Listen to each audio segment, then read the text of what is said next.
গত ১.৫ দশক ধরে নবীজির উম্মতের প্রতি আওয়ামী লীগ যে নির্যাতন চালিয়েছিল তার বিরুদ্ধে সুফিদের লড়াই ছিল প্রশংসনীয়। এই মন্তব্য করেছেন উপদেষ্টা মাহফুজ আলম। তিনি বলেন, নতুন বাংলাদেশ বিনির্মাণে সুফিদের ইনসাফের পক্ষে থেকে লড়াকু অবস্থান নিয়ে এগিয়ে যেতে হবে। সকালে বিএম মিলনায়তনে জাতীয় সুফি কনফারেন্সে এসব কথা বলেন উপদেষ্টা মাহফুজ। এ সময় মাজার এবং খানকা ভাঙার বিরুদ্ধে তার অবস্থান জানিয়ে বলেন, আগামীতে যেন এ ধরনের ঘটনা না ঘটে সে বিষয়ে লক্ষ্য রাখতে হবে। সুফিরা জঙ্গল সাফ করে মসজিদ তৈরি করেছেন, একই সাথে লড়াই করেছেন বিভিন্ন অনিয়মের বিরুদ্ধে। এ সময় আহলে সুন্নাত ওয়াল জামায়াত নামধারী ফ্যাসিবাদের সঙ্গে সহায়ক শক্তি ছিলেন উল্লেখ করে বলেন, তাদের ছাড়া সবার নিরাপত্তা নিশ্চিতে সরকার কাজ করবে। তাই আগামীর রাষ্ট্র গঠনে সবাইকে এগিয়ে আসার আহ্বান জানান উপদেষ্টা মাহফুজ। আহলে সুন্নাত ওয়াল জামায়াতের অনেক মুরব্বী আলেম এবং তরুণ আলেমরা উপস্থিত আছেন। ওনাদের সবাইকে সালাম জানিয়ে আমি আমার বক্তব্য শুরু করছি। বাংলাদেশে ইসলাম প্রচারে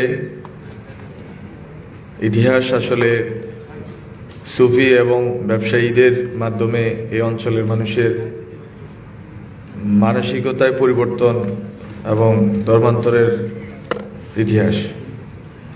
এখানকার যে নিম্নবর্গের মানুষ ছিল তারা এখানে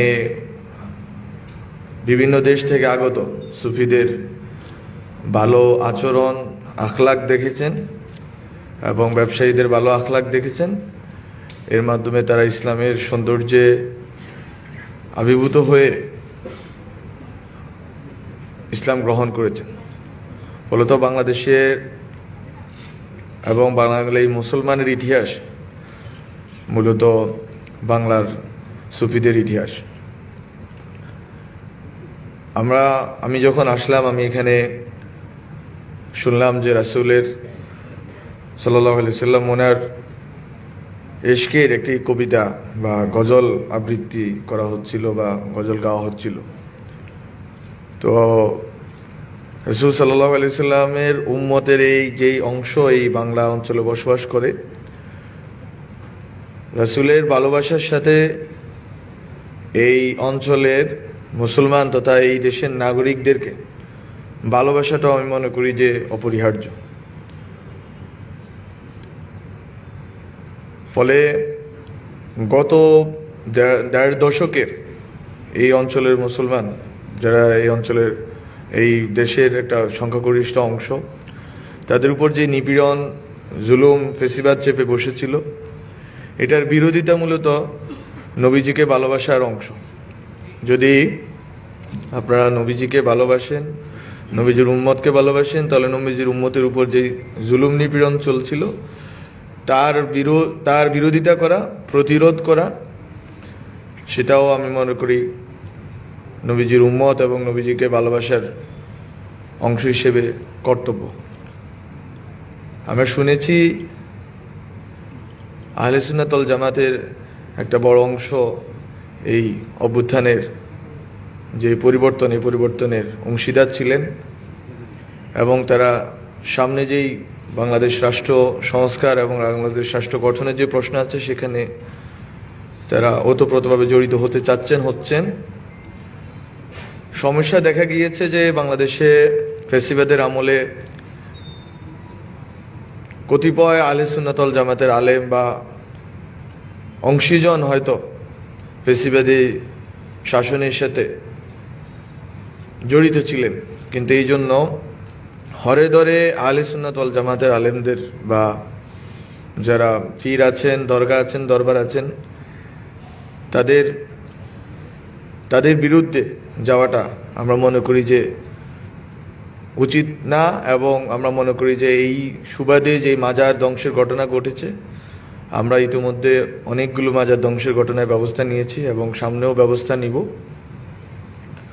তো যে কথাটাই আমি বলতে চাই, যেটা বলেছি আগেও, যে ন্যায়ের পক্ষে, ইনসাফের পক্ষে যে লড়াইটা আমাদের তরুণরা শুরু করেছেন এবং বাংলাদেশের আপামর নাগরিকদের অংশ হিসেবে আহলে সুন্নাত ওয়াল জামাতের আলেম এবং তরুণ যে প্রজন্ম, ওনারা সেখানে ভূমিকা রেখেছেন, সেই ভূমিকাকে অব্যাহত রাখতে হবে এবং ইনসাফের লড়াইয়ের ক্ষেত্রে মনে রাখতে হবে যে আহলে সুন্নাত ওয়াল জামাত বা যাদেরকে আমরা বলি যারা সুফি যে অংশ যারা আসছেন তাসাউফের চর্চা করেন, ওনারা কিন্তু শুধুমাত্র শান্তির দাওয়াত দেননি। আমাদেরকে মনে রাখতে হবে সুফিরা মূলত বাংলাদেশে এসে জঙ্গল সাফ করে মসজিদ, দরগা তৈরি করেছেন, খানকা তৈরি করেছেন, দায়রা তৈরি করেছেন, এবং এখানে বসে ওনারা কিন্তু লড়াইও করেছেন শত শত বছর ধরে। তাদের এই যে লড়াকু মানসিকতা, আমি মনে করি যে এটা এই অভ্যুত্থানের ভিতর দিয়ে পুনর্বিবেচনার সুযোগ এসেছে, এবং এই লড়াকু মানসিকতাকে জিইয়ে রেখে তারা কীভাবে বাংলাদেশ রাষ্ট্রে নিজেদের হিস্সা বুঝে নেবেন এবং কিভাবে নাগরিক অধিকারের জায়গা থেকে নিজেদের কাজগুলো করবেন, এটা আপনাদের এখানে উপস্থিত যারা আছেন বা যারা শুনছেন আমাকে, তাদেরকে পুনর্বিবেচনার জন্য আমি অনুরোধ করব। পরিশেষে বাংলাদেশে গণ অভ্যুত্থানের পক্ষে আপামর তরিকত, মাসলাক, ফেরকা বেদে বাংলাদেশে যেই তরুণ প্রজন্ম এবং যারা শহীদ হয়েছেন, যারা আহত হয়েছেন, সকলের স্মৃতির প্রতি শ্রদ্ধা জানাই এবং আপনাদেরকে এই অনুষ্ঠানের সুবাদে আহ্বান জানাই যে বাংলাদেশের শান্তি শৃঙ্খলা রক্ষায় অবশ্যই আপনাদেরকে অবদান রাখতে হবে সচেতন অংশ হিসাবে, এবং আপনারা যেহেতু বাংলাদেশের একটা অংশের জনগণের প্রতিনিধিত্ব করেন, তারা আপনাদেরকে শুনেন, ফলত আপনাদেরকে একটি স্থিতিশীল এবং শান্তিপূর্ণ বাংলাদেশের পক্ষে অবদান রাখতে হবে এবং ইনসাফের পক্ষে লড়াই জারি রাখতে হবে। তো আপনাদেরকে এই অনুষ্ঠানে অংশগ্রহণের জন্য ধন্যবাদ জানিয়ে এবং আমাকে দাওয়াত দিয়ে সম্মানিত করার জন্য ধন্যবাদ জানিয়ে আমি শেষ করছি। আসসালামু আলাইকুম।